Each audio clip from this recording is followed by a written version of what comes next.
Mau bagaimanapun, Pak Prabowo sekarang ini pengen jadi pusat perhatian.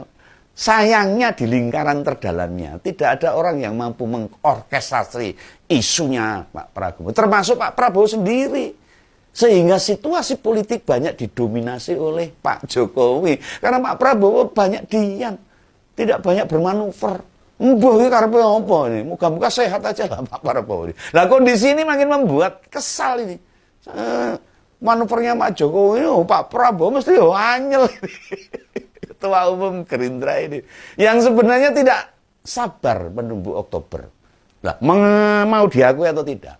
Pak Prabowo merasa kemenangannya itu ya karena kekuatan dirinya. Oh iya kekuatan dirinya untuk memenangkan Pilpres tahun 2024. Tidak ada kontribusi signifikan dari Jokowi. Dari Gibran apa meneh. Apalagi dari relawan-relawan keduanya. Dan ditambah, luka kekalahan 2 kali Pilpres 2014-2019 justru sekarang makin membuka lagi.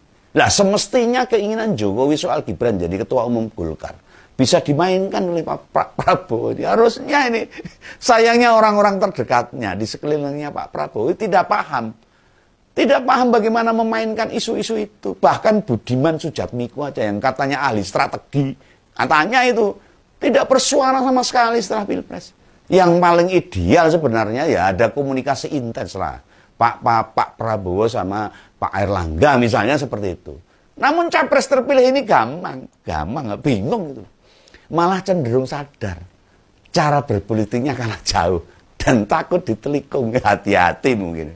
Makanya sekarang kita nggak banyak mendengar pemberitaan soal Pak Prabowo di media. Nah, urean saya selanjutnya ini itu Mbah Mo itu cuma mandor-mandor ini. Wah kalau ini setuju ini Pak Pegawan saya. Penjelasannya, moga-moga masyarakat juga mendengarkan dan paham. Maka harus sadar, harus cerdas dalam berpolitik. Oke, teman-teman kembali lagi di channel ini. Salam inspirasi, salam NKRI, harga mati. Teman-teman mungkin sudah mendengarkan sedikit penyampaian dari saudara kita, Begawan, tentang kemenangan Prabowo Gibran.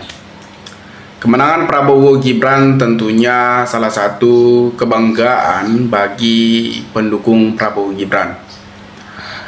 Dan ada juga kemenangan Prabowo Gibran menjadi salah satu pro dan kontra antara Jokowi dan hubungan dan Prabowo Gibran. Tentunya setiap manusia memiliki pikiran yang berbeda dan tujuan yang berbeda. Apakah ada kepentingan pribadi Jokowi mencalonkan Gibran menjadi wakil dari Prabowo dalam kontestasi Pilpres di 2024 ini? Sesuai dengan pengamat politik, melihat situasi saat ini, adanya kepentingan pribadi antara Jokowi dan Prabowo Gibran. Nah, sesuai apa yang dikatakan oleh Begawan tadi, apakah Pak Jokowi ketika nanti Pak Prabowo dilantik menjadi presiden, apakah Pak Jokowi disingkirkan oleh Pak Prabowo? Ini menjadi salah satu bisa terjadi dan bisa juga tidak terjadi. Karena setiap manusia akan berubah pikiran dan bisa jadi Jokowi menyingkirkan Prabowo. Ini sangat berat karena ketika Pak Prabowo sudah dilantik menjadi presiden, dia akan mengatur segala pergerakan-pergerakan di Republik Indonesia ini.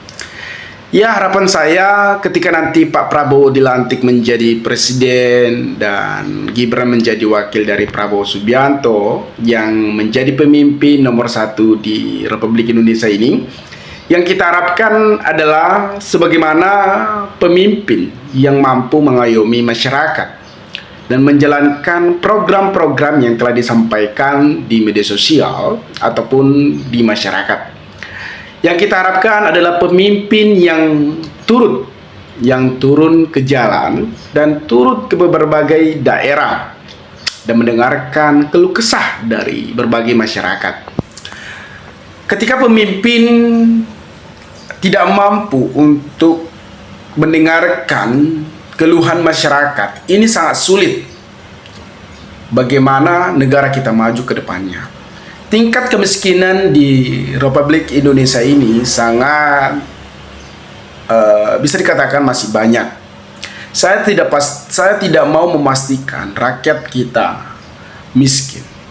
Tetapi menurut saya, ketika kita memilih pemimpin, kita sudah memprediksi apakah ini bisa memimpin dan mengayomi masyarakat, apakah ini mampu untuk mendengarkan masyarakat, keluhan masyarakat.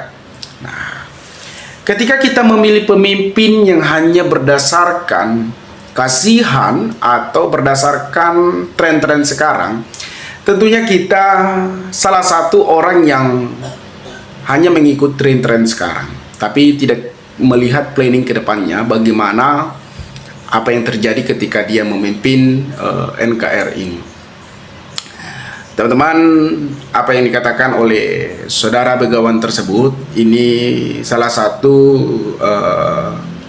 menjadi berita yang menurut saya menarik dan sangat bermanfaat agar kita mengetahui apa yang terjadi ke depannya.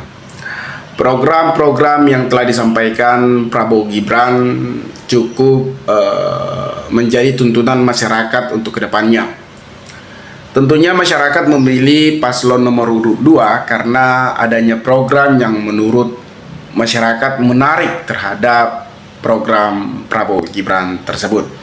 Tetapi kita tidak membahas soal sampai ke situ, tapi bagaimana kita membahas adanya pro dan kontra dan adanya kepentingan-kepentingan untuk kedepannya. Pak Jokowi tentunya adalah presiden yang saya apresiasi. Pak Jokowi saya akui kinerja yang sangat terbukti dalam 10 tahun ini, sangat bisa dikatakan berhasil membawa Republik Indonesia sampai sejauh ini dan dikenal oleh berbagai negara. Tetapi dengan sikap Pak Jokowi saat ini wajar kalau menuai kritikan terhadap Jokowi, masyarakat mengkritik sikap Pak Jokowi atau cawe-cawe Pak Jokowi dalam Pilpres di 2024 ini, ya wajar karena ini adalah negara demokrasi. Menurut saya memang sikap Pak Jokowi dalam Pilpres di 2024 ini memang sangat ambisi, sangat agresif untuk memenangkan Prabowo Gibran. Padahal banyak masyarakat menolak kemenangan Prabowo Gibran. Ada juga karena secara perhitungan cepat memang mereka lebih jauh unggul dari paslon nomor urut 1, urut 3. Ya, kalau kita lihat memang situasi politik ini ya kita bisa geleng-geleng kepala karena kita sebagai rakyat Indonesia yang tinggal di pelosok kita tidak bisa berbuat apa-apa, teman-teman. Karena kita hanya mendengarkan dan menjalankan perintah dari pemerintah sebagaimana kita bekerja sehari-harinya. Ya, menurut saya mungkin teman-teman sudah memahami dan sudah mengetahui dunia politik. Saya masih ingat perkataan dari Pak Presiden Joko Widodo pernah mengatakan, jangan pilih orang yang tidak mampu bekerja, yang tidak mampu belusukan ke berbagai daerah, yang hanya duduk di istana, tapi bagaimana pilihlah pemimpin yang mampu bekerja, memiliki ide-ide kreatif, dan mampu turut ke jalur dan mendengarkan suara rakyat. Itulah pesan dari Pak Jokowi yang telah saya ingat, dan ya walaupun misalnya kala 01, 02 kita mengapresiasikan karena mereka adalah masih muda yang mampu bekerja, dan apalagi Ganjar yang memiliki integritas yang tinggi, memiliki leadership yang sangat bagus ya.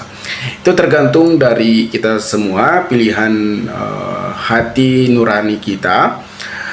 Kalau misalnya Pak Prabowo dilantik menjadi presiden dan Gibran sebagai wakil presiden, ya kita harapkan doa terbaik kepada Prabowo Gibran.